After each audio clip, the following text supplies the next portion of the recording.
स्वागत है आपका अपने यूट्यूब चैनल हिंदी संसारशाला में। मैं आपका दोस्त अंकुश कुमार पाल लेकर आप लोगों के लिए फिर से एक नया प्रैक्टिस सेट आया हूं। और आज का जो हमारा प्रैक्टिस सेट है वो प्रैक्टिस सेट नंबर 2 है।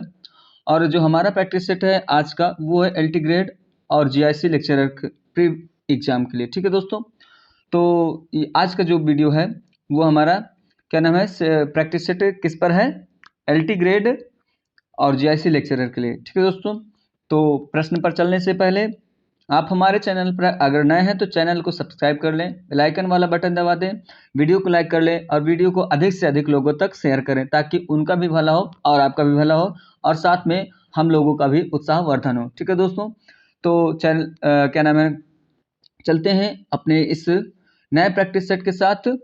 ठीक है दोस्तों, तो आज का जो हमारा पहला प्रश्न है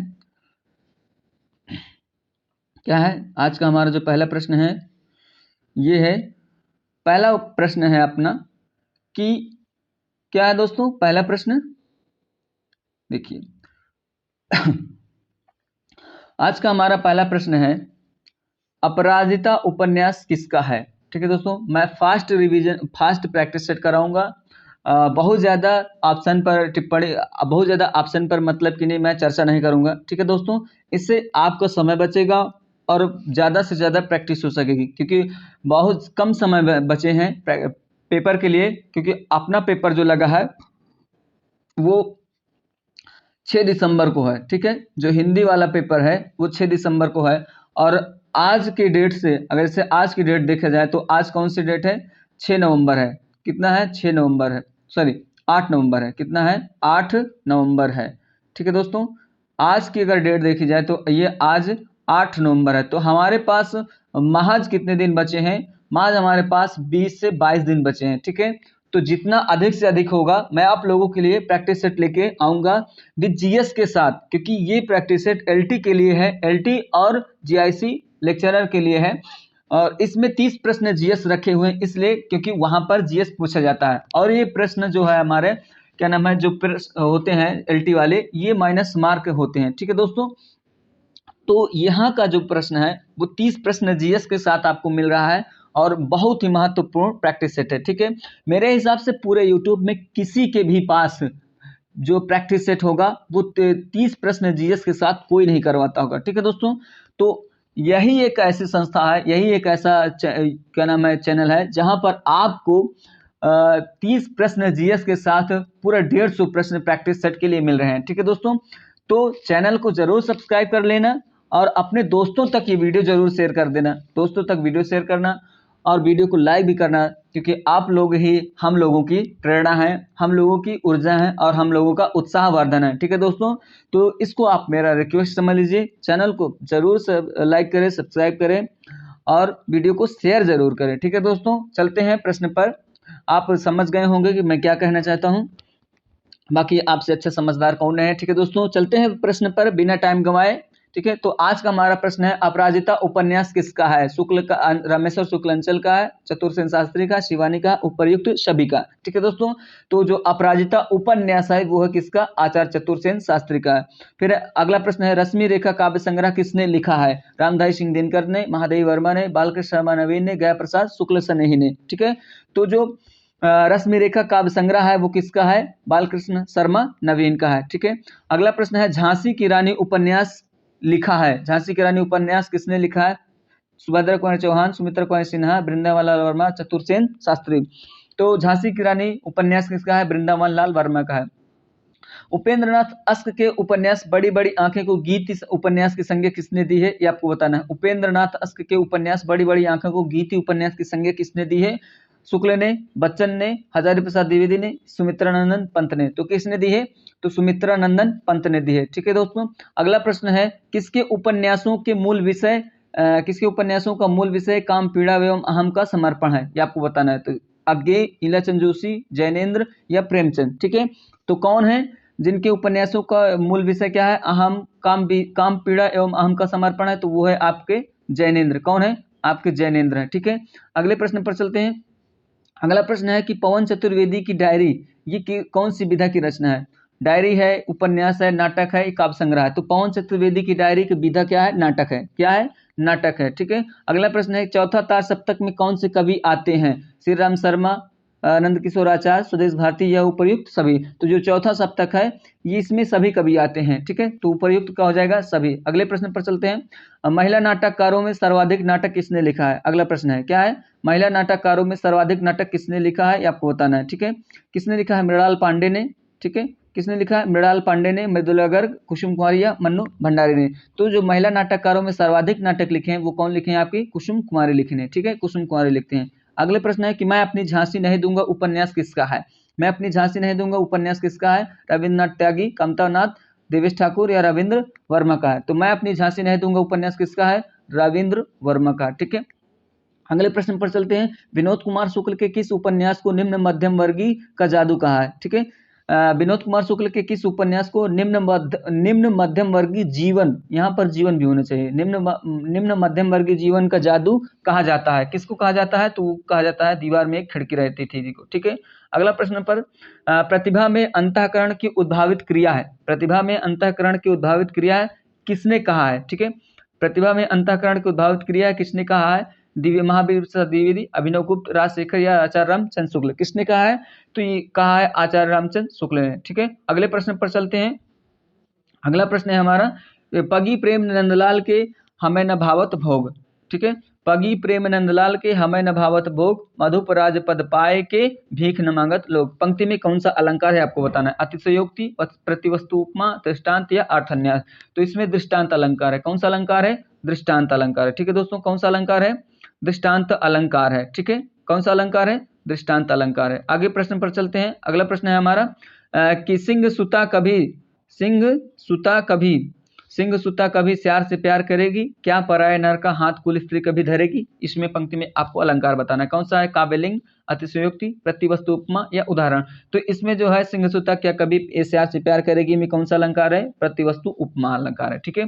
अगला प्रश्न है, पलन पीक अंजन अधर धरे महावर भाल, आज मिले सु भली करी भले बने हो लाल। यह पंक्ति में कौन सा अलंकार है आपको बताना है। भ्रांतिमान है, विरोधाभास है, असंगति है, अतिशयोक्ति है। ठीक है। कौन सा अलंकार है यहाँ पर आपको बताना है। तो यहाँ पर कौन सा अलंकार है? असंगति अलंकार है। क्यों? क्योंकि आंखों का काजल वो कहाँ पर लगा रही है? होठों पर लगा रहे हैं। और पैरों का रंग, जो रंग लगाना है वो कहाँ पर लगा रहे हैं? माथे पर। तो यहाँ पर असंगति दिखा रहा है। ठीक है दोस्तों। आगे प्रश्न पर चलते हैं, शीतल ज्वाला जलती है, शीतल ज्वाला जलती है, ईंधन होता दीर्घजल का, यह व्यर्थ सांस चल चल कर करती है काम अनल का। इस पंक्ति में कौन सा अलंकार है आपको बताना है। अतिशयोक्ति है, असंगति है, विरोधाभास है या अर्थन्यास है। देखो, ज्वाला कभी शीतल हो नहीं सकती, ये क्या है? इसका विरोध कर रहा है। तो यहीं पर आप पकड़ लीजिए, ज्वाला कभी शीतल हो नहीं सकती ना, तो ये इसका विरोध कर रहा है। तो यहाँ पर कौन सा अलंकार होगा आपका? विरोधाभास होगा। ठीक है। आगे प्रश्न पर चलते हैं। अगला प्रश्न है हमारा, कि वह विज्ञानमयी अभिलाषा पंख लगाकर उड़ने की, वह विज्ञानमयी अभिलाषा पंख लगाकर उड़ने की, जीवन की असीम आशाएं कभी न पीछे कभी न नीचे मुड़ने की। यह पंक्ति का मायने के किस सर्ग से ली गई आपको बताना है। चिंता, आशा, श्रद्धा, स्वप्न। तो किससे ली गई? स्वप्न से ली गई। ठीक है। अगला प्रश्न क्या है? अगला प्रश्न है कि प्रकृति के यौवन का श्रृंगार करेंगे कभी न बासी फूल, खिलेंगे वे जाकर अतिशीघ्र मिलेंगे। ये पंक्ति का मायने के किस सर्ग से ली गई है आपको बताना है। ठीक है। आनंद से, आशा से, श्रद्धा से, काम से। ठीक है। तो कौन से सर्ग से ली गई है? तो ये श्रद्धा सर्ग से ली गई है। ठीक है। आगे प्रश्न पर, एक चित्त हमें चितवय जस जोगी चित्त जोग, एक चित्त हमें चितवय जस जोगी चित्त जोग, अधर्म न जाना सिपापी काश कौन तय लोग। पंक्ति किस रचना से है ये आपको बताना है। मधुमालती से है, मृगावती से है, सत्यवती कथा से है या चित्रावली से है। ठीक है। क्या है? चित्रावली। ठीक है। तो किस रचना से यह पंक्ति? तो ये है सत्यवती कथा से। किस रचना से है? सत्यवती कथा से। ठीक है दोस्तों। आगे अगला प्रश्न है, अगला प्रश्न है कि भादव मास पौष उजियारा, भादव मास पौष उजियारा, तिथि नवमी दिन मंगलवारा, किस उक्ति किस रचना में आई है ये आपको बताना है। पद्मावत में, मधुमालती में, चित्रावली में, सत्यवती कथा में। किस में आई है? तो ये पंक्ति आई है सत्यवती कथा की, ईश्वरदास की पंक्ति है। ठीक है। अगर पूछ ले पंक्ति किसकी है तो ईश्वर दास की है।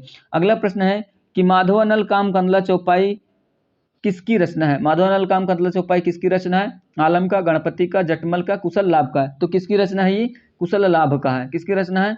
कुशल लाभ का है। ठीक है दोस्तों। अगला प्रश्न है कि नारायण दास कृत छिताई वार्ता किस भाषा में है, राजस्थानी, अवधी, ब्रज या राजस्थानी ब्रज। तो नारायण दास कृत छिताई वार्ता किस भाषा में, राजस्थानी ब्रज भाषा में, ठीक है, राजस्थानी ब्रज भाषा में, ठीक है। अगले प्रश्न पर चलते हैं।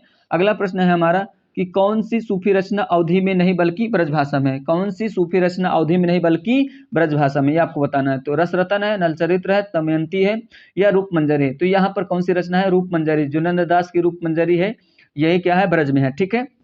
अगले प्रश्न पर चलते हैं। अगला प्रश्न है हमारा है कि नाभादास की रचना भक्तमाल में कितने कवियों का परिचय मिलता है, ठीक है। नाभादास के भक्तमाल में कवियों को परिचय कितने छप्पयों में मिलता है, सॉरी छप्पयों में, छप्पे पूछा है, कवि नहीं पूछा है, ठीक है। तो नाभादास के भक्तमाल में कवियों का जो परिचय दिया है वो कितने छप्पे में है, आपको बताना है, 200, 216, 300 या 316, ठीक है। तो जो छप्पे है नाभादास के भक्तमाल में वो कितने छप्पे हैं, 316, ठीक है। कितने हैं, 316 है, ठीक है। अगर यहाँ पर पूछ ले कितने कवियों का वर्णन है, तब इसका प्रश्न दूसरा हो जाएगा। कौन सा हो जाएगा, इसका उत्तर क्या हो जाएगा, ये आपको इसमें ऑप्शन में दिया है, ये आपको बताना होगा, ठीक है। कमेंट करके आप बताएंगे, ठीक है। अगले प्रश्न पर चलते हैं। अगला प्रश्न है हमारा कि कालिदास का प्रथम नाटक कौन सा है, ऋतु संहार, अभिज्ञान शाकुंतलम, विक्रमोर्वशीयम या मालविकाग्नि मित्रम। तो यहाँ पर पूछ रहा है कालिदास का प्रथम नाटक, ना कि प्रथम रचना पूछ रहा है, ठीक है। प्रथम रचना नहीं पूछ रहा है, प्रथम नाटक पूछ रहा है। आपको बताना है कौन सा प्रथम इनका नाटक है, ठीक है दोस्तों। तो कौन सा इनका प्रथम नाटक है, वो है मालविकाग्नि मित्रम। कौन सा नाटक है, मालविकाग्नि मित्रम है, ठीक है। आगे प्रश्न पर चलते हैं।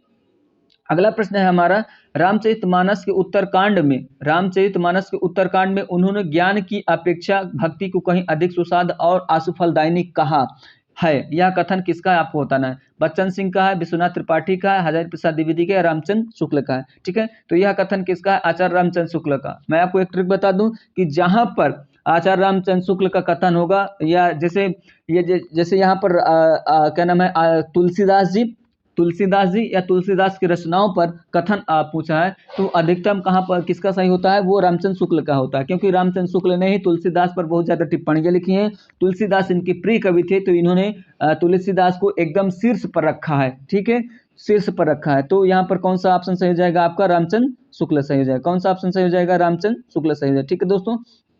अगले प्रश्न पर चलते हैं। अगला प्रश्न क्या है हमारा, रामचरितमानस के पहले टीकाकार कौन है, ये आपको बताना है। रामचरितमानस के पहले टीकाकार कौन है, ये आपको बताना है, ठीक है। तो रामचरितमानस के जो पहले टीकाकार है वो कौन है, माधव रामचरण दास है, सॉरी महेंद्र रामचरण दास है, ठीक है। इनका पूरा नाम क्या है, महेंद्र रामचरण दास। अगले प्रश्न पर चलते हैं। तुलसीदास को अनुप्रास का बादशाह किसने कहा है, उदय भानु ने कहा है, बच्चन सिंह ने कहा, लाला भगवान दीन ने कहा, या आचार्य रामचंद्र शुक्ल ने कहा। तो तुलसीदास को अनुप्रास का बादशाह किसने कहा, आचार्य रामचंद्र शुक्ल ने कहा। किसने कहा, आचार्य रामचंद्र शुक्ल ने कहा, ठीक है। अगले प्रश्न पर चलते हैं। अगला प्रश्न है कि अरण्य कांड और लंका कांड, अरण्य कांड और लंका कांड में कौन सा रस पाया जाता है, ठीक है। ये अरण्य कांड किसका है, ये रामचरितमानस के कांड हैं, और इसमें पूछ रहा है कि अरण्य कांड और लंका कांड में कौन सा रस मिलता है, ठीक है। तो कौन सा रस पाया जाता है, विभत्स रस। युद्ध के बाद सारी जो है हर जगह क्या है, लाशे लाश पड़ी है, तो वहां पर कौन सा मिलता है, विभत्स रस मिलता है, ठीक है। अगला प्रश्न है कि रामचरितमानस का हृदय स्थल कौन सा कांड है, रामचरितमानस का हृदय स्थल कौन सा कांड है, तो वो है अयोध्या कांड। कौन सा है, अयोध्या कांड, ठीक है। अगले प्रश्न पर चलते हैं। भक्ति रस का पूर्ण परिपाक जैसा विनय पत्रिका में देखा जाता है वैसा अन्यत्र नहीं है। भक्ति रस का पूर्ण परिपाक जैसा विनय पत्रिका में देखा जाता है वैसा अन्यत्र नहीं, ये भी कथन है, और किसका कथन है आपको बताना है, ठीक है। तो यहाँ पर विनय पत्रिका दिया है और भक्ति रस की बात कर रहा है, तो यहाँ जाहिर सी बात है कौन सा ऑप्शन सही हो जाएगा, आपका रामचंद्र शुक्ल, ठीक है। आपको मैं फिर से वही बात दोहराता हूँ कि जहां पर अच्छा तुलसीदास जी की रचनाओं, तुलसीदास के कथन या तुलसीदास पर विशेष टिप्पणी आपको दिखती है, कहीं भी दिखती है, तो वो आपको 99% आचार्य रामचंद्र शुक्ल का ही हो ऐसा मान सकते हैं। मार दीजिए, आपका 100% सही हो जाएगा। कहीं कहीं कोई प्रश्न ऐसा होता है कि जहां पर दूसरा ऑप्शन सही होगा, ठीक है। यह ट्रिक है, ना कि एकदम सटीक है, ठीक है। मैं आपको बता रहा हूं, बस इतना जान लीजिए। अगले प्रश्न है कि अवधपुरी की शोभा जैसे कहीं न सकत शेष श्रुत जैसे, ये पंक्ति किसकी है। अब जैसे यहाँ पर कह रहा है अवधपुरी की शोभा जैसे, जिस प्रकार अवधपुरी की शोभा है और ऐसी शोभा कहीं हो ही नहीं सकती, उसको अलावा मैं क्या कहूँ, ये कथन, ये पंक्ति है, और आपको बताना है किसकी पंक्ति है। तो यहाँ पर तुलसीदास की पंक्ति है, या केशवदास की है, सूरदास की, या नाभादास की, ठीक है।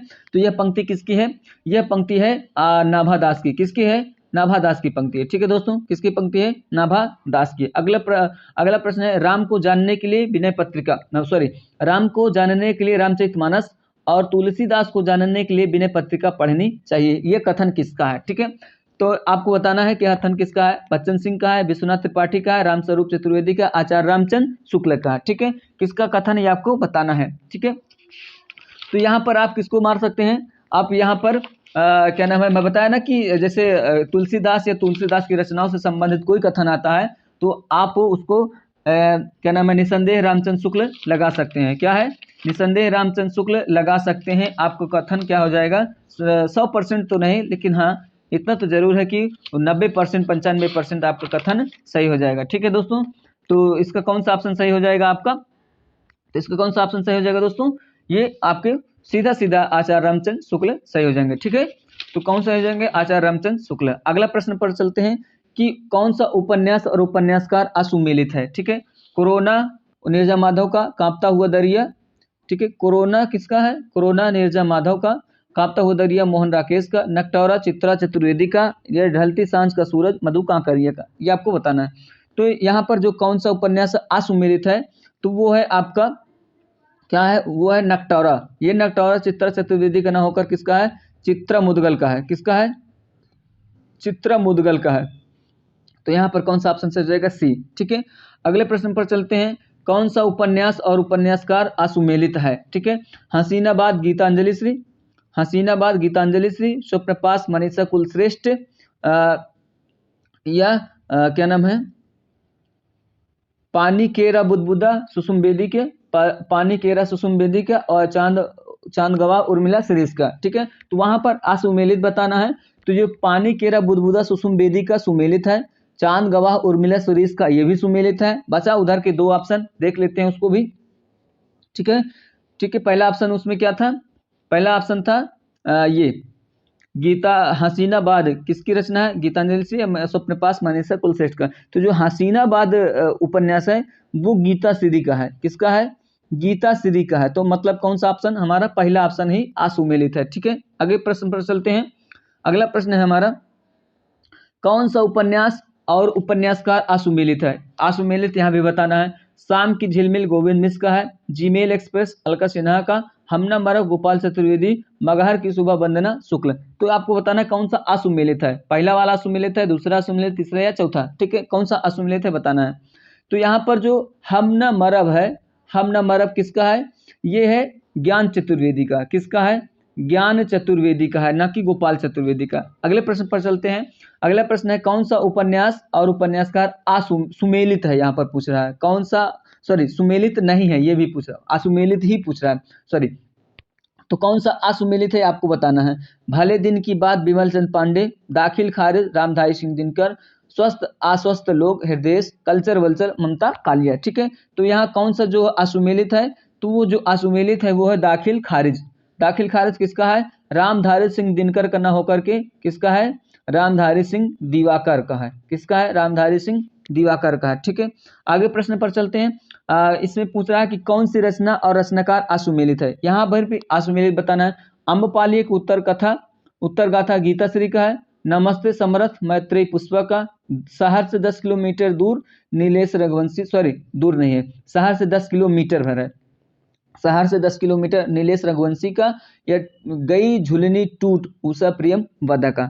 ये आपको बताना है कौन सा असुमेलित है। ठीक है दोस्तों, कौन सा असुमेलित है आपको बताना है। तो यहाँ पर जो क्या नाम है, नमस्ते समरथ है, नमस्ते समरथ ये मैत्रेयी पुष्पा का नहीं है, यही असुमेलित है। ठीक है, अगला प्रश्न है कि कौन सा दलित उपन्यास और उपन्यासकार असुमेलित है। वीरांगना झलकारी बाई मोहनदास नैमिषराय का, गांव का कुआं दयानंद बटरोही का, जस तस भाई सबेर सत्यप्रकाश का, या मिट्टी के सौगंध प्रेम कपाड़िया का। तो कौन सा असुमेलित है आपको बताना है। तो यहाँ पर जो गांव का क्या नाम है, कुआं है, गांव का कुआं है, ये किसका है? ये दयानंद बटरोही का नहीं है, किसी दूसरे का है। ठीक है दोस्तों, तो यही क्या है यहाँ पर असुमेलित है, यही पर क्या है असुमेलित है। गांव का कुआं किसकी रचना है ये आपको कमेंट करके बताना है। ठीक है दोस्तों, किसकी रचना है आपको कमेंट करके बताना है, मैं आपके कमेंट का इंतजार करूंगा। ठीक है, देखते हैं कौन कमेंट सबसे पहले करता है। ठीक है, अगले प्रश्न पर चलते हैं। अगला प्रश्न है हमारा कि सॉरी, रांगे राघव की रचना अजय खंडहर को 3 शीर्षक में बांटा गया था, इनमें से एक शीर्षक कौन सा नहीं है। झनकार, ललकार, फनकार, हुंकार, कौन सा है जो इसमें नहीं है? तो ये फनकार है, ये नहीं है, बाकी ये तीनों झनकार, ललकार और हुंकार तीनों इसके शीर्षक हैं। ठीक है, अगले प्रश्न पर चलते हैं। अगला प्रश्न है हमारा कि अज्ञेय के काव्य संग्रह इत्तलम में 4 खंड हैं। ठीक है, अज्ञेय के काव्य संग्रह इत्तलम में 4 खंड हैं, इनमें से एक कौन सा नहीं है? ठीक है, बताना है आपको एक कौन सा नहीं है। बंदी की चेतना, ये हारिल, मिट्टी की ईहा या वंचना के दुर्ग। ठीक है, तो इसमें जो क्या नाम है, एक नहीं है, वो कौन सा है? बंदी की चेतना। बंदी की चेतना किसकी रचना है? परमेश्वरी लाल गुप्त का है। किसका है? परमेश्वरी लाल गुप्त की है। ठीक है, आपको याद रखना है। ठीक है, अगला प्रश्न है कि अज्ञेय का काव्य संग्रह आंगन के पार द्वार। अज्ञेय का काव्य संग्रह है आंगन के पार द्वार, इसके कितने खंड है? 3 खंड है। 3 खंड में कह रहा है कि इनमें से एक कौन सा नहीं है, आपको बताना है। ठीक है, अंतः सलीला, क्या है? अंतः सलीला, चंद्रकांत शिला और असाध्य वीणा, सलीला प्रज्ञा। ठीक है, तो एक रचना जो नहीं है वो है सलीला प्रज्ञा। सलीला प्रज्ञा नहीं है। ठीक है, ये किसी दूसरे की रचना है, ये आपको बताना है कमेंट कर कर किसकी रचना है। ठीक है, आगे प्रश्न पर चलते हैं। साधु चले न जमात किसका यात्रा वृत्तांत है? ठीक है, साधु चले न जमात किसका यात्रा वृत्तांत है? तो ये है आपके नरेश मेहता का। ठीक है, अगला प्रश्न है चित्रकूट के घाट पर कहानी संग्रह किसका है? तो ये विवेकी राय का है। ठीक है, उठ जाग मुसाफिर, उठ जाग मुसाफिर निबंध किसका है? आपको बताना है। ठीक है, तो उठ जाग मुसाफिर निबंध किसका है? विवेकी राय का है। ठीक है, आगे प्रश्न पर चलते हैं। कौन सा विश्व हिंदी सम्मेलन पोर्ट लुइस में नहीं हुआ है? ये आपको बताना है। ठीक है, कौन सा जो विश्व हिंदी सम्मेलन पोर्ट लुइस में नहीं हुआ है, आपको बताना है। दूसरा, चौथा, पांचवा, 11वां। ठीक है, तो जो 5वां वाला हुआ है वो नहीं हुआ है, 5वां वाला नहीं हुआ। ठीक है, बाकी दूसरा हुआ है, चौथा हुआ है और 11वां हुआ है। ठीक है, आगे प्रश्न पर चलते हैं। अगला प्रश्न है हमारा, मिश्र बंधु विनोद में कौन से कवि नहीं आते हैं? ठीक है, मिश्र बंधु विनोद में कौन से कवि नहीं आते हैं? तो गणेश बिहारी आते हैं, श्याम बिहारी आते हैं, सुखदेव बिहारी आते हैं। सुख नहीं आता, सुख नहीं है इनमें। क्या है? मिश्र बंधुओं में क्या है? सुख नहीं है, सुख है। ठीक है, तो अपना कौन सा ऑप्शन सही हो जाएगा? दूसरा ऑप्शन। ठीक है, अगला प्रश्न है कालक्रमानुसार पद्धति पर लिखा गया हिंदी साहित्य का प्रथम इतिहास कौन है? तो the modern vernacular literature of Hindustan है। ठीक है, अगले प्रश्न पर चलते हैं। किस साहित्य इतिहास के लेखक ने काल विभाजन में कवियों के नाम का सर्वाधिक उपयोग किया है? ठीक है, मतलब कि पूछ रहा है प्रश्न कि कौन सा जो साहित्यकार इतिहासकार है जिसने अपने काल विभाजन में बहुत ज्यादा से ज्यादा कवियों को स्थान दिया है? ठीक है, तो वो किसने दिया है? मिश्र बंधुओं ने दिया है। 4591 कवियों का स्थान दिया है। बाकी गारसा दत्तासी ने 738 दिया है, शिव सिंह सेंगर ने 838 दिया है और जॉर्ज ग्रियर्सन ने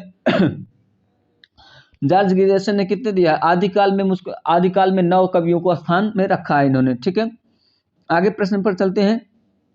अगला प्रश्न है कि इतिहास लेखन की अविकसित पद्धति है। इतिहास लेखन की अविकसित पद्धति कौन सी है? विधेयवादी, कालानुक्रम, समाजशास्त्री या वर्णानुक्रम? तो कौन सा हो जाएगा? वर्णानुक्रम पद्धति क्या है? सबसे अविकसित पद्धति है। ठीक है, अगला प्रश्न है कि सदल मिश्र की रचना नासिकेतोपाख्यान का दूसरा नाम क्या है? ठीक है, सदल मिश्र की रचना नासिकेतोपाख्यान का दूसरा नाम क्या है? ये आपको बताना है। तो इसका दूसरा नाम क्या है? चंद्रावती। ठीक है, इसका जो है रानी केतकी की कहानी का दूसरा नाम है उदयभान चरित्र। रानी केतकी के जो कहानी है उसका दूसरा नाम है उदयभान चरित्र। अगले प्रश्न पर चलते हैं। अगला प्रश्न है, क्या है? अगला प्रश्न है कि सुख सागर का विषय क्या है? सुख सागर किसकी रचना है? यह आपको रचना बताना है। सुख सागर किसकी रचना है आपको कमेंट करके बताना है, और जरूर कमेंट करना किसकी रचना है, क्योंकि सुख सागर बहुत ही फेमस रचना है और 2 लोगों की सुख सागर है। आपको दोनों का नाम भेजना है। ठीक है, मैं आपके कमेंट को देखता हूँ कौन सबसे पहले कमेंट करता है। और ठीक है, तो यहाँ पर बताना है कि सुख सागर का विषय क्या है। तो यहाँ पर जो सुख सागर का विषय है वो विष्णु पुराण के उपदेशात्मक प्रसंग है। ठीक है, आगे प्रश्न पर चलते हैं। कलकत्ता में स्थापित फोर्ट विलियम कॉलेज के संस्थापक कौन थे? ठीक है, कलकत्ता में स्थापित फोर्ट विलियम कॉलेज के संस्थापक कौन थे? तो वो आपको बताना है। ठीक है, देखिए, तो यहाँ पर लॉर्ड वेलेजली हैं। कौन है? Lord Wellesley, Lord Macaulay, John Gilchrist या लॉर्ड मार्क्स वेलेजली। ठीक है, तो ये जो कलकत्ता में फोर्ट विलियम कॉलेज की स्थापना की है वो की है लॉर्ड वेलेजली ने। ठीक है, लॉर्ड वेलेजली ने की है। ठीक है, अगले प्रश्न पर चलते हैं। अगला प्रश्न है कि अपभ्रंश में दोहा काव्य की परंपरा का आरंभ किस कवि ने किया है? तो किसने किया है? स्वयंभू, हेमचंद, धनपाल या योगींद्र ने किया है? ठीक है, तो किसने किया है? योगींद्र। योगींद्र का ही नाम है जो इंदु। ठीक है, योगींद्र का ही क्या नाम है? जो इंदु नाम है। ठीक है दोस्तों, तो यहाँ पर कौन सा ऑप्शन सही हो जाएगा अपना? यहाँ पर सही हो जाएगा आपका योगींद्र। ठीक है, अगले प्रश्न पर चलते हैं। नाथ पंथ के प्रवर्तक कौन माने जाते हैं? ठीक है, नाथ पंथ के प्रवर्तक कौन माने जाते हैं, आपको बताना है। तो जो नाथ पंथ के प्रवर्तक है वो आपके कौन है, मत्स्येंद्र नाथ हैं। ठीक है, आगे प्रश्न पर चलते हैं। अगला प्रश्न क्या है हमारा, ठीक है, निर्भय भीम बेयोग किसकी रचना है। निर्भय भीम बेयोग के लेखक कौन है, ये आपको बताना है। निर्भय भीम बेयोग के लेखक कौन है, रामचंद्र सूरी हैं। ठीक है, अगले प्रश्न पर चलते हैं। संत कवियों में सर्वाधिक शिक्षित और श्रृंगार रस के घोर विरोधी कवि कौन थे, तो वो थे सुंदरदास। अष्टछाप कवियों में सूरदास के उपरांत वात्सल्य रस को सर्वश्रेष्ठ चित्रण करने वाले कवि हैं कौन, ये हैं आपके परमानंद दास। कौन है, आपके परमानंद दास हैं। ठीक है, आगे प्रश्न पर चलते हैं। अगला प्रश्न है हमारा, हिंदी की रसरीति परंपरा का प्रस्थान बिंदु कौन है। हित तरंगड़ी कृपाराम की है। ठीक है, किसको माना गया है प्रस्थान ग्रंथ, हित तरंगड़ी को, काव्य प्रकाश को। ठीक है, हित तरंगड़ी, काव्य प्रकाश या रस रत्नाकर सूरत मिश्र के रस रत्नाकर या रसिक प्रिया को। तो जो हिंदी काव्य में रसरीत का प्रस्थान ग्रंथ है वो कौन माना जाता है, आपका केशवदास की रसिक प्रिया को। ठीक है, कौन माना जाता है, केशवदास की रसिक प्रिया को। अगला प्रश्न है कि हिंदी आलोचना में जाति शब्द का राष्ट्रीय अर्थ सर्वप्रथम किसने प्रयोग किया है, किसने प्रयोग किया है, रामविलास शर्मा ने किया। ठीक है, गद्य रचना को एक कला के रूप में ग्रहण करने वाले, कलम की कारीगरी समझने वाले लेखक थे, किसके बारे में कहा गया है, आपको बताना है। प्रेमचंद के बारे में, रामवृक्ष बेनीपुरी के बारे में, प्रेमघन के बारे में, शिवपूजन शाह के बारे में। तो किसके बारे में कहा गया है, प्रेमघन के बारे में। अगर पूछ ले कथन किसका है, तो ये कथन किसका है, शुक्ल का है। किसका है, शुक्ल का है। ठीक है, आगे प्रश्न पर चलते हैं। अगला प्रश्न है हमारा कि देवनागरी लिपि मूलतः क्या है। देवनागरी लिपि मूलतः क्या है, वर्णनात्मक है, चित्रात्मक है, प्रतीकात्मक है या वर्णात्मक है। ठीक है, आपको बताना है तो कौन से है इसमें। तो देवनागरी लिपि जो हमारी है वो मूलतः क्या है, अक्षरात्मक है। क्या है, अक्षरात्मक है। अब यहाँ पर अक्षरात्मक नहीं है लेकिन वर्णात्मक तो है, वर्णात्मक। अक्षरात्मक को ही तो वर्णात्मक कहते हैं, तो यहाँ पर कौन सा हो जाएगा आपका, वर्णात्मक। ठीक है, अगले प्रश्न पर चलते हैं। संविधान, भारतीय संविधान के किस अनुच्छेद के आधार पर 1955 ईस्वी में राजभाषा आयोग की नियुक्ति की गई है। ठीक है, तो राजभाषा आयोग की नियुक्ति कब हुई है, 7 जून 1955 में हुई थी। ठीक है, 7 जून 1955 में हुई।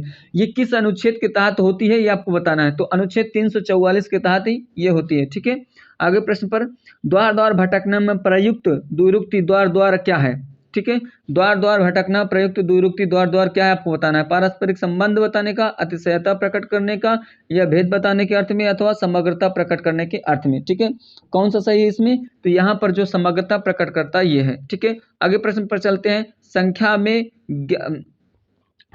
में बस 11 बच्चे दौड़ रहे हैं। ठीक है, वाक्य में पदबंध बताना है। पूछ क्या कह रहा है, संख्या में बस 11 बच्चे दौड़ रहे हैं। तो यहाँ पर जो ठहराव या जहाँ पर मतलब जो भार पड़ रहा है वो बढ़ रहा है 11 बच्चों पर। 11 दौड़ने काम कितने बच्चे कर रहे हैं, 11 बच्चे। तो यहाँ पर कौन सा पद बंद हो जाएगा, ठीक है, यहाँ पर कौन सा हो जाएगा बच्चों, सॉरी यहाँ पर विशेषण पद बंद हो जाएगा विद्यार्थियों।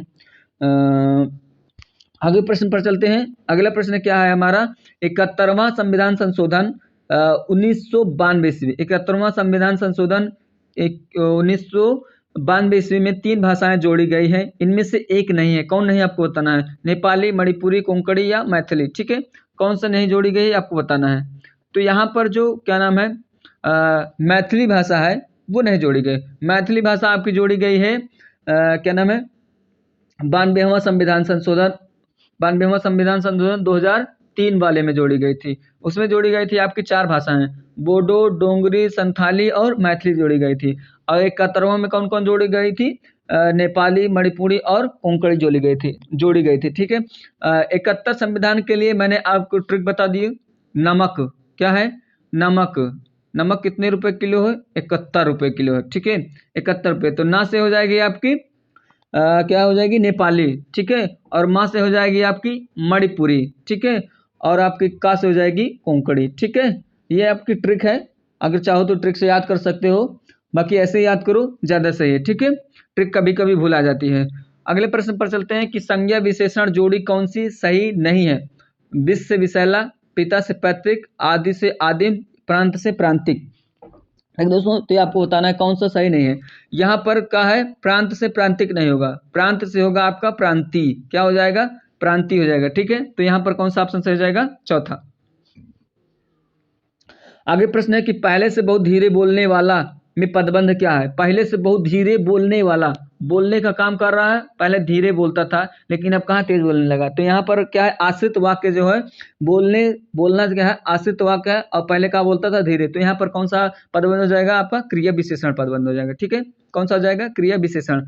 वर्तनी की दृष्टि से अशुद्ध शब्द कौन सा है, आपको बताना है। ठीक है, वर्तनी की दृष्टि से अशुद्ध शब्द कौन सा है, आपको बताना है। ठीक है, पूजनी, हतोत्साहित, इच्छाद्रुम, यानी। तो यहाँ पर क्या है, जो क्या नाम है, वर्तनी की दृष्टि से अशुद्ध शब्द है वो आपका है इच्छाद्रुम। ठीक है, क्या है, इच्छाद्रुम हो जाएगा। ठीक है, अगले प्रश्न पर चलते हैं।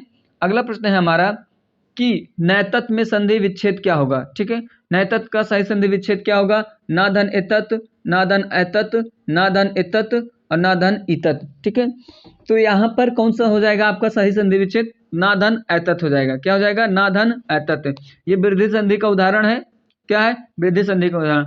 आ के बाद कोई भी स्वर आए तो आए के बाद क्या हो जाता है, आय हो जाता है। ठीक है, अगर आ के बाद कोई स्वर ओ औ आता है तो हो जाता है औ हो जाता है। ठीक है दोस्तों, तो यहाँ पर कौन सा हो जाएगा आपका, न धन एतत् हो जाएगा। ठीक है, अगला प्रश्न है गहोरा, जूडर और तिरहारी किसकी उपबोलियां हैं, ये आपको बताना है। अवधी, बघेली, छत्तीसगढ़ी या कौरवी का, किसकी है, तो ये है बघेली का। किसका है, बघेली के उपबोलियां। ठीक है, अगले प्रश्न पर चलते हैं। बिहारी और राजस्थानी बोली का नामकरण करता कौन है, तो वो आपके कौन है, ग्रियर्सन है। कौन है, ग्रियर्सन। ठीक है, अगला प्रश्न है कि लिपि के विकास की अंतिम अवस्था मानी जाती है, कौन मानी जाती है, लिपि की विकास की अंतिम अवस्था है ध्वनि लिपि है। ठीक है, पहले आपकी चित्रलिपि है, चित्रलिपि के बाद आपकी क्या नाम है, पहले प्रतीक लिपि है, सॉरी, पहले चित्रलिपि है फिर प्रतीक लिपि है। देख लीजिए, पहले चित्रलिपि है और फिर उसके बाद प्रतीक लिपि है, फिर आपकी भाव लिपि है, फिर आपकी ध्वनि लिपि है। ठीक है, याद रखना, ये बहुत बहुत ज्यादा पूछा जाता है, लिपियों का विकास क्रम बहुत ज्यादा पूछा जाता है, तो आपको याद रख रहा है। ठीक है, अगला प्रश्न है कि ब्रजभाषा का व्याकरण किसकी पुस्तक है। ब्रजभाषा का व्याकरण किसकी पुस्तक है, तो ये ब्रजभाषा का व्याकरण किशोरीदास वाजपेयी का। अगर ब्रजभाषा व्याकरण पूछ ले, का शब्द हटा दे यहाँ पर, जैसे यहाँ पर का शब्द हटा दिया, तब पूछ ले ब्रजभाषा व्याकरण किसकी पुस्तक है, तब ब्रजभाषा व्याकरण किसकी हो जाएगी, धीरेन्द्र वर्मा की। ठीक है, फिलहाल यहाँ पर तो पूछ रहा है कि ब्रजभाषा का व्याकरण किसकी है। ठीक है, ब्रजभाषा का व्याकरण किसकी पुस्तक है, ये आपको बताना है। तो यह किसकी है, किशोरीदास वाजपेयी की। ठीक है, किशोरीदास वाजपेयी की। अगले प्रश्न पर चलते हैं। अगला प्रश्न है हमारा, क्या है, अंबिका प्रसाद वाजपेयी ने किसे हिंदी के व्याकरणों का व्याकरण कहा है। ठीक है, क्या है, अंबिका प्रसाद वाजपेयी ने किसे हिंदी के व्याकरणों का व्याकरण कहा है। व्याकरणों का व्याकरण यह कथन में किसे कहा गया है, ये आपको बताना है। तो जो ब्रजभाषा का व्याकरण है किशोरीदास वाजपेयी का, इसे ही क्या कहा है, ब्रजभाषा का व्याकरणों का व्याकरण कहा है। ठीक है, अगला प्रश्न है कि अंग्रेजी पद्धति पर लिखा गया हिंदी का प्रथम व्याकरण हिंदुस्तानी ग्रामर 1790 किसकी रचना है। अंग्रेजी पद्धति पर लिखा गया हिंदी का प्रथम व्याकरण हिंदुस्तानी ग्रामर किसने लिखा, ये आपको बताना है। किसने लिखा है, ये आपको बताना है। ठीक है दोस्तों, के लॉग, ई ग्रीव्स, जॉन गिलक्राइस्ट या राजा शिव प्रसाद सितारे हिंद। ठीक है, तो किसने लिखा है आपको बताना है। ठीक है, किसने लिखा है, तो ये आपके लिखा है जॉन गिल क्राइस्ट ने लिखा है। किसने लिखा है, जॉन गिल क्राइस्ट ने लिखा है। अंग्रेजी ग्रामर क्या नाम है, हिंदी व्याकरण का अंग्रेजी भाषा में ग्रामर किसने लिखा है, जॉन गिल क्राइस्ट ने लिखा है। ठीक है दोस्तों, अगले प्रश्न पर चलते हैं। अगला प्रश्न है कि संज्ञा का रूपांतरण नहीं होता है, किसके द्वारा नहीं होता है, लिंग के द्वारा, वचन के द्वारा, कारक के द्वारा या पुरुष के द्वारा। तो किसके द्वारा नहीं होता है, सॉरी, यहाँ पर जो प्रश्न है, प्रश्न क्या कह रहा है कि संज्ञा का रूपांतरण नहीं होता है, किसके द्वारा नहीं होता है, लिंग के, वचन के, कारक के या पुरुष के। तो जो संज्ञा का रूपांतरण नहीं होता है वो किसके द्वारा नहीं होता है, पुरुष के द्वारा नहीं होता। ठीक है, अगले प्रश्न पर चलते हैं। अगला प्रश्न है हमारा, सर्वनाम का रूपांतरण किसके कारण नहीं होता, ये आपको बताना है। पुरुष, वचन, कारक, लिंग। तो सर्वनाम का जो रूपांतरण नहीं होता वो किसके कारण नहीं होता, लिंग के कारण। और संज्ञा का किसके कारण नहीं होता है, पुरुष के कारण। ठीक है, अगले प्रश्न पर चलते हैं। अगला प्रश्न है हमारा कि आदर बोधक निपात का उदाहरण कौन सा है। जो आदर बोधक निपात है वो किसका उदाहरण है, हाँ जी, जी नहीं, जी नहीं, हाँ जी, सॉरी ऑप्शन गलत पढ़ रहा हूं मैं। ठीक है, प्रश्न कह रहा है कि आदर बोधक निपात, यहाँ पर निपात देखना है आपको, आदर बोधक निपात का उदाहरण है पूछ रहा है, सॉरी मैं नहीं गलती से नहीं बोल दिया गया था, ठीक है, इसके लिए सॉरी चाहता हूँ।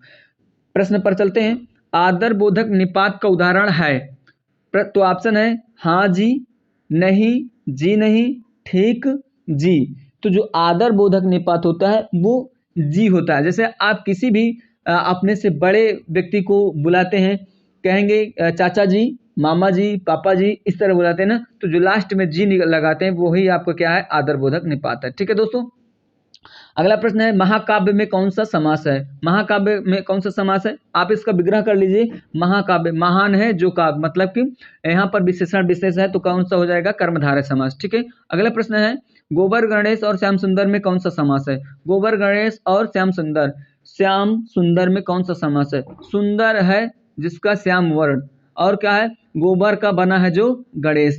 तो यहाँ पर विशेषण विशेष है, तो यहाँ भी क्या हो जाएगा आपका, कर्मधारय समास। ठीक है दोस्तों, आगे प्रश्न पर चलते हैं। जो आंखों से सुनता है के लिए एक शब्द क्या होगा? चक्षुश्रुत, क्या हो जाएगा, चक्षुश्रुत, या दृष्टि से श्रव्य, या श्रव्य, या श्रवण चक्षुक। तो क्या हो जाएगा आपका, जो आंखों से सुनता है उसके लिए क्या हो जाएगा, श्रवण चक्षुक हो जाएगा। क्या हो जाएगा दोस्तों, श्रवण चक्षुक हो जाएगा। क्या हो जाएगा, श्रवण चक्षुक। ठीक है, आगे प्रश्न पर चलते हैं। जो अगला प्रश्न है हमारा वो क्या है, विनय व्यंग उपहास को व्यक्त करने के लिए किस विराम चिन्ह का प्रयोग किया जाता है? क्या है प्रश्न, विनय हो या व्यंग हो या उपहास हो, उसको व्यक्त करने के लिए किस विराम चिन्ह का प्रयोग किया जाता है, ये आपको बताना है। ठीक है दोस्तों, आपको बताना है कौन सा है, प्रश्नवाचक चिन्ह होगा, या विस्मयादिबोधक होगा, या पूर्ण विराम होगा, अथवा अल्प विराम होगा। ठीक है, आपको बताना है। तो कौन सा होगा इसमें आपका, वो होगा आपका विस्मयादिबोधक होगा। क्या हो जाएगा दोस्तों, विस्मयादिबोधक हो जाएगा। ठीक है, ठीक, कौन सा हो जाएगा, विस्मयादिबोधक। अगले प्रश्न पर चलते हैं। कौन सा विलोम शब्द सही नहीं है? सृष्टि का संहार, सुकाल का दुष्काल, संकीर्ण का विकीर्ण, या मूक का मुखर। ठीक है, कौन सा यहाँ पर सुमेलित नहीं है, आपको बताना है। ठीक है, तो जो यहाँ पर संकीर्ण का विकीर्ण दिया है ये आपका असुमेलित है। ठीक है, ठीक है, क्या हो जाएगा, संकीर्ण का विकीर्ण नहीं होगा। ठीक है, आगे प्रश्न पर चलते हैं दोस्तों। अगला प्रश्न है हमारा, कौन सा विलोम शब्द सही नहीं है? ठीक है, कौन सा विलोम सही नहीं है? कृत्रिम का प्राकृत, आकीर्ण का विकीर्ण, प्रसारण का आकुंचन, एकल का विस्तीर्ण। तो क्या हो जाएगा यहाँ पर, आपको बताना है कौन सा सही हो जाएगा यहाँ पर। ठीक है दोस्तों, कौन सा सही होगा?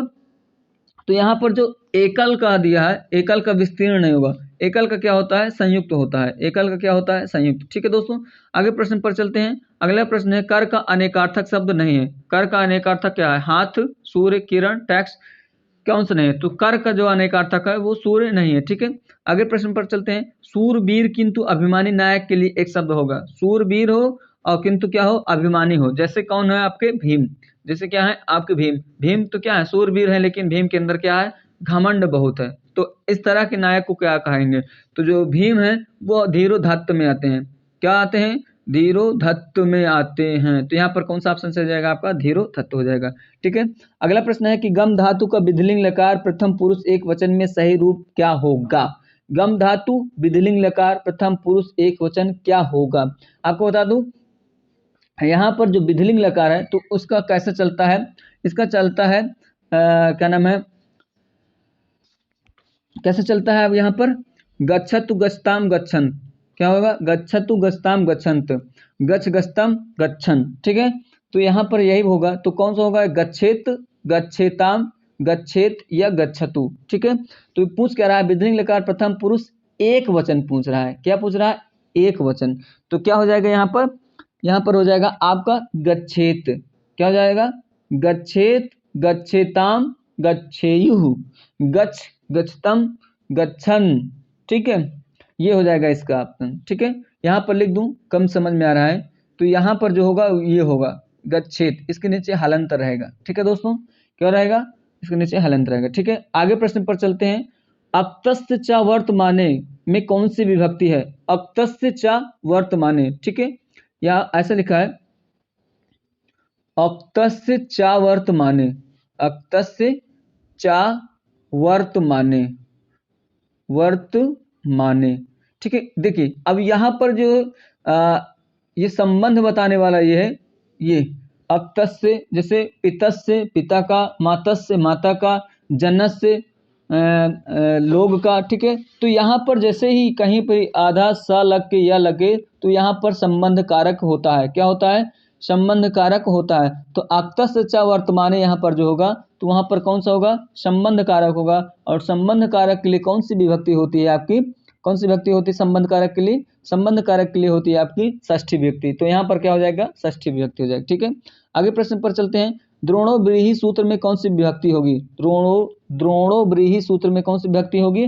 पंचमी, षष्ठी, प्रथमा, चतुर्थी। तो कौन सी विभक्ति होगी आपकी? प्रथम हो जाएगी, ठीक है। आगे प्रश्न पर चलते हैं। रसात्मक वाक्य ही काव्य है, यह परिभाषा किसकी है? रसात्मक वाक्य ही काव्य है, परिभाषा किसकी है? ठीक है, ये संस्कृत में है पर यहाँ पर आपको दिया है हिंदी में। क्या है? संस्कृत में इसकी परिभाषा दिया है पर यहाँ पर आपको हिंदी में कन्वर्ट करके दिया है कि रसात्मक वाक्य ही क्या है? काव्य है। पंक्ति किसकी है? तो ये किसकी है? आचार्य विश्वनाथ की पंक्ति है। इन्होंने कहा है वाक्यम रसात्मक काव्यम, वाक्यम रसात्मक काव्यम, ठीक है दोस्तों। तो किसकी पंक्ति हो गई? आचार्य विश्वनाथ की, ठीक है। अगले प्रश्न पर चलते हैं। अगले प्रश्न पर चलते हैं दोस्तों। अगला प्रश्न क्या है हमारा? अगला प्रश्न है कि संस्कृत के किस कवि ने अपने लिए अगला प्रश्न ये है, किस कवि की वाणी नारिकेल फल के समान है? ठीक है, किस कवि की वाणी नारिकेल के फल के समान है? तो किसकी है? तो वो है भारवी की। एक भारवी की रचना है नैषधि चरितम। क्या है? नैषधि चरितम। और नैषधि चरितम के प्रथम जो 3 सर्ग हैं, प्रथम 3 सर्ग को ही क्या है? नारिकेल फल के समान कहा गया है, ठीक है। आचार्य मल्लिनाथ ने लिखा है कि जो प्रथम 3 सर्ग हैं वो नारियल के फल के समान है। जो अंदर से क्या नाम है, जो बाहर से तो एकदम कठोर दिख रहा है लेकिन अंदर जैसे ही उसको तोड़ा जाता है तो उसमें शीतल कोमल जल की प्राप्ति होती है, ठीक है।